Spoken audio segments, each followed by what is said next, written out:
जितने भी हमारे दर्शक साथी हैं सब हाथ जोड़ के राम राम नमस्कार प्रणाम।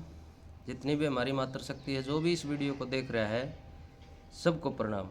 और जिसने भी भाई चैनल को सब्सक्राइब नहीं किया है तो उनसे भी हाथ जोड़ के प्रार्थना है, चैनल को सब्सक्राइब जरूर करियो। आज हम बात करेंगे, और बात तो क्या करेंगे, एक बहुत ही शैतानी घटना, मैं तो उसको शैतानी कहूँगा, कि मानवता के ऊपर एक कलंक की तरह ऐसी घटना के ऊपर एक चर्चा करेंगे हम। और मैंने वह पढ़ी, हो सकता आप लोगों में से भी बहुत से लोगों ने पढ़ी होगी, या पता होगा या नहीं भी पता होगा, क्योंकि ऐसी घटनाएं बहुत कम पढ़ते हैं आजकल। तो भाई ट्रेंड और चल रहा है, भाई मासूम सरमन के कह दिया या सरपंच के करेंगे, इस तरह की बातों पर ज़्यादा वो ट्रेंडिंग चल रही है आजकल। अच्छी बातों को बहुत कम लोग सुनते या पढ़ते हैं, लेकिन फिर भी जिसका जैसा नेचर है वो वैसा ही पेश आएगा। एक 8 साल की दलित लड़की की बहादुरी और उसके बलिदान की चर्चा करेंगे आज। और वो इतनी खतरनाक, इतनी भयंकर और इतनी निर्मम सच्ची घटना है, जिसको सुन के भी, जैसे मैं पढ़ के भी रोंगटे खड़े हो जाए आदमी के, मतलब दीवारों को भी आंसू आ जाए। इतनी निर्मम घटना तमिलनाडु के मीनाक्षीपुरम की 8 साल की एक दलित लड़की की बहादुरी की घटना है ये। और जिस वक्त उस लड़की के साथ ये कांड होया, ना तो अंग्रेजों की सरकार थी और ना ही मुगलों का राज था, ना ही ठाकुरों के रजवाड़ों का राज था।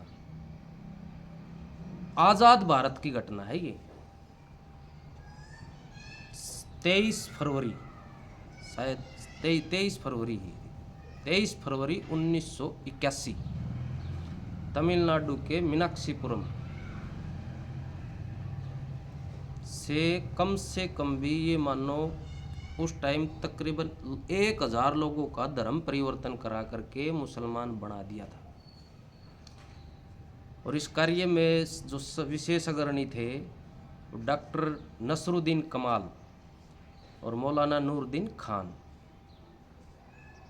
और मीनाक्षीपुरम का नाम भी चेंज करके रहमत नगर रख दिया था, जो आज भी रहमत नगर ही है। तो ये घटना शुरू होती है जब वो डॉक्टर नसरुद्दीन कमाल और नूरुद्दीन खान मौलवी अपनी पूरी टीम के साथ एक दलित के घर पर बैठे हैं दिन में 23 फरवरी को, अपनी पूरी टीम के साथ, और उनको भी मुसलमान बना दिया था। लेकिन वो एक जो दलित का घर था, गिन्ना नाम था उसका, उसकी पोती थी, 8 साल की लड़की, वैदेही नाम था उसका। और वो 8 साल की लड़की की बहादुरी देखना, उस लड़की ने स्पष्ट मना कर दिया कि मैं किसी भी कीमत पर मुसलमान नहीं बनूंगी, मैं किसी भी कीमत पर इनका कलमा नहीं पढ़ूंगी। उसके दादा ने भी समझाया कि बेटी, अब सारे हम भी मुसलमान बन गए, तू भी बन जा, जिंदा रह जाएगी। लेकिन उस 8 साल की लड़की की बहादुरी को भी मैं पढ़ के आत्मा से इतना उसको वो लगा कि वो लड़की नहीं, साक्षात देवी का रूप थी। उस लड़की ने अपने दादा से सवाल किया कि दादाजी, आपने तो मेरे को बताया था बचपन से ही गायत्री मंत्र, अब बेटी ये पढ़ा करिए, वेदों की वाणी का सर्वश्रेष्ठ मंत्र है, इससे भगवान प्रसन्न होते हैं। अब मैं वो गायत्री मंत्र छोड़ करके और इनका कलमा कैसे पढ़ सकती हूँ, कैसे इनका इस्लाम अपना सकती हूँ, जिन्होंने मेरे सहपाठियों को भी मार डाला। ऐसे धर्म को मैं कैसे अपना सकती हूँ कि जिसके ना अपनाने से मौत का भय हो। मेरे को तो मेरा गायत्री मंत्र प्रिय है, मैं इनका कलमा नहीं पढ़ूँ। 8 साल की लड़की का जवाब। जब इतनी सुनी तो वो पूरी टीम वहीं पे बैठे थे, डॉक्टर नसरुद्दीन कमाल और मौलवी नूरुद्दीन खान। तो उस मौलाना को बड़ा क्रोध आया, गुस्सा आया। तो गुस्से में उस मौलाना ने उस लड़की 8 साल की बेटी की गर्दन पकड़ करके, और पास ही एक टब में पानी गर्म हो रहा था, उबल रहा था चूल्हे पे, उसकी गर्दन पकड़ करके और उस खोलते पानी में डाल दी। और पानी में डालती जैसे सारी चमड़ी पानी में निकल गई और वो लड़की तड़पने लगी।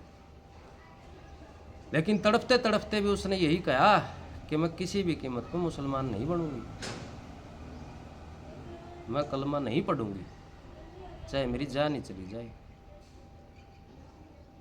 उसके दादा ने उसको फिर भी समझाया, लेकिन उस लड़की का जवाब था, क्योंकि वो कोई प्रारब्ध का ही वो उसका तब था, कि दादाजी आपने बताया था कि गुरु गोविंद सिंह के बेटे थे छोटे छोटे, उनको जिंदा दीवारों में चुनवा दिया था। तो मैं भी उन सिख भाइयों की बहन हूँ, मैं मर जाऊंगी लेकिन मुसलमान नहीं बनूंगी। उस मौलाना को फिर गुस्सा आया, तो उसने वहीं पे नमक मिर्च रखे थे, तो उसके चेहरे पे वो नमक मिर्च लगा दिए, तो बहुत तड़फ उठी, बहुत ज़्यादा तड़फ उठी। अब उसके प्राण समझो निकलने ही वाले थे, लेकिन उस लड़की ने आखिर में भी यही कहा कि मैं मुसलमान नहीं बनूंगी। पता नहीं उस बेटी को क्या दिखा, जो डॉक्टर नसरुद्दीन कमाल थे, उनमें वही थोड़े से पढ़े लिखे भी ठीक ठाक दिख रहे थे। तो उस लड़की ने उस डॉक्टर साहब की तरफ ही देख करके एक दया भरी दृष्टि से कहा कि डॉक्टर साहब मेरे धर्म को बचा लो, मैं मुसलमान नहीं बनूंगा। जब इतनी बात उसने कही तो उस मौलाना ने एक मानवता को भी शर्मसार कर दिया, ऐसी घटना थी। उस लड़की का गर्दन पकड़ करके जलते चूल्हे में डाल दिया। लड़की वहीं पे, अब वो बचनी तो थी नहीं, वो 8 साल की बेटी का क्या अनुमान। वो लड़की वहीं पे, आखिरी शब्द उसके यही थे कि डॉक्टर साहब मेरे धर्म को बचा लो, आज से आप ही मेरे भगवान। जब इतनी बात कही तो वो लड़की अपने उसके प्राण निकल गई। बहुत मतलब इस घटना को पढ़ के भी मेरा आत्मा रोने लगी, अंदर तक हिला दिया कि आज़ाद भारत में ऐसी घटना हुई है। 1981 में जब सारे देश में सरकार है, कानून है, कोर्ट है, कचहरी है, उसके बावजूद भी ऐसी घटना। उस लड़की का बलिदान देखो भाई, शायद किसी का नाम भी याद हो, कौन बुझ है, क्योंकि वो किसी पॉलिटिक्स घराने से नहीं थी या किसी बड़े घर से नहीं थी, कौन बुझ है। लेकिन उसका रिजल्ट आया। जब ये बात उस लड़की ने उस डॉक्टर नसरुद्दीन को कही ना, तो नसरुद्दीन का भी हृदय के अंदर चोट लगी और वो वहीं से उठ के भाग लिया और अपने मन में अपने आप को ही कहता जा, या अल्लाह ये कैसा इस्लाम है, ये किस तरह का इस्लाम है, इससे तो शैतान भी अच्छा। अपने आप से आत्मग्लानि से इतना भर गया वो डॉक्टर नसरुद्दीन कमाल के सीधा अपने घर भाग गया और 10 दिन तक अपने घर से नहीं निकला।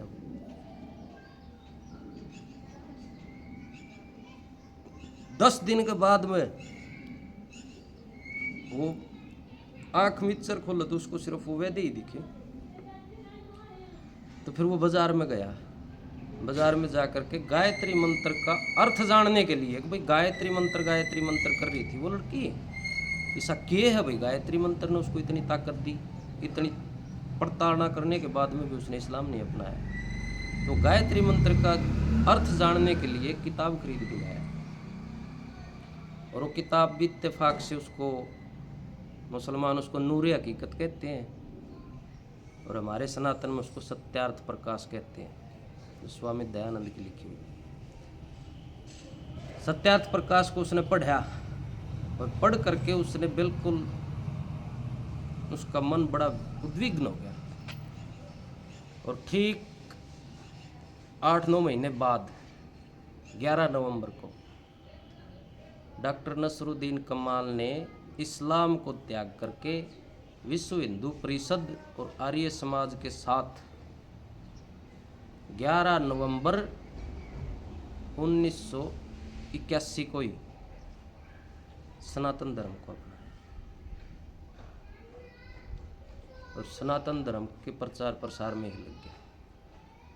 उसने अपनी घरवाली का भी, उसका नाम था नुसरत जहां, उसका नाम भी बदल के उसका नाम श्रद्धा देवी रखा। उसकी 3 बेटियां थी, शमीम, शबनम और शिरीन। उन तीनों का नाम भी बदल के आम्रपाली, अर्चना और अपराजिता रखा और खुद का नाम भी उसने चेंज करके आचार्य मित्र जीवन रखा। आचार्य मित्र जीवन को जो आर्य समाज से जुड़े हुए हैं, जो सनातन से जुड़े हुए हैं, वो बहुत से लोग जानते होंगे कि आचार्य मित्र, क्योंकि उन्होंने बहुत सी बाद में बहुत सी किताबें भी लिखी और बाकी सारा बचा हुआ जीवन उसने सनातन के प्रचार प्रसार, वेदों के प्रचार प्रसार में लगाया। और 15 नवंबर को सांता क्रूज बम्बई के अंदर उनका बहुत जोरदार भव्य स्वागत किया गया सनातन सभा में। वहाँ पे ये आचार्य मित्र जीवन का खुद का भाषण है, ये फर्जी नहीं है कि कोई फर्जी कहानी बनाई। 15 नवंबर को उन्होंने सांता क्रूज मुंबई में ये भाषण दिया था कि मेरे से बहुत बड़ा पाप होया है। मेरी तो समस्त हिंदू समाज से ये प्रार्थना है कि मेरी तीनों बेटियों को हिंदू समाज अपनी बहुओं के रूप में अपनाए, तो मैं सोचूंगा कि मेरे पाप का कुछ एक प्रायश्चित हो गया। हालांकि मैंने अब मेरे हाथ से नहीं किया वो पाप, लेकिन मैं उसमें शामिल था। अब हिंदू समाज मेरी बेटियों को अपनाएगा तो मैं सोचूंगा कि कहीं ना कहीं मैंने जो वैदेही के साथ जो पाप किया उसका थोड़ा बहुत प्रायश्चित हो जाएगा। ये खुद आचार्य मित्र जीवन के वर्ड है। उसके बाद का सारा जीवन आचार्य मित्र जीवन का वेदों के प्रचार प्रसार में रहा। उनकी खुद की बताई हुई बात है और वैदेही को तो शायद को जानता हो, क्योंकि ज़रूरत भी नहीं किसी ने। ये तो पॉलिटिकल रूप से हम एजेंडे चलाते हैं, किसको मुद्दे को उठाना है, किसको गिराना है, क्या करना है, क्या नहीं करना है। और वो एक दलित की बेटी थी और आजकल देख लो भाई। और ये बात एक जो लिखी है ना, ये जो स्टोरी लिखी है, इसको लिखने वाले भी मुस्लिम, एक फरहाना ताज नामक लेखिका है, उसने किताब लिखी वेद वृक्ष की छाया तले, उसमें ये स्टोरी उसने लिखी है। बड़ी दुर्दांत निर्मम घटना। और भाई उस 8 साल की बेटी को तो देखो, बहुत जबरदस्त, उसको तो सलाम है भाई। अरीब देख लो, धर्म की रक्षा के लिए उसने अपना बलिदान दिया। ऐसी बेटी होनी चाहिए। आजकल देख लो ये जो लव जिहाद चल रहा है और चल रहा है, अपने परिवार की बदनामी, और उसके रिजल्ट भी फिर खतरनाक देख लो कितने आ रहे हैं। और ये आज़ाद भारत की घटना है, 47 से पहले की नहीं है। बहुत जुल्म। मैं तो पढ़ के भी भाई सच बताऊं अंदर वाला हिलने लग गया कि एक 8 साल की बेटी भी इस तरह कर सकती। मैंने तो भाई देखो अब तक तो पता नहीं था, ये कहानी पढ़ने के बाद मैं 2-3 दिन से पढ़ रहा हूँ इसको कंटिन्यू। पढ़ के फिर सोचा कि आप लोगों के साथ भी इसको शेयर ज़रूर करना चाहिए। आप लोगों को भी, जिसको पता है उसको बड़ी अच्छी बात है, नहीं पता है उसको भी पता चले। क्योंकि ऐसी जो कहानियाँ समाज में जो ऐसे के जो हो जाते हैं तो उनको याद रखना चाहिए, ताकि उनसे सीख मिले और उन बेटियों का सम्मान हो। जय श्री राम।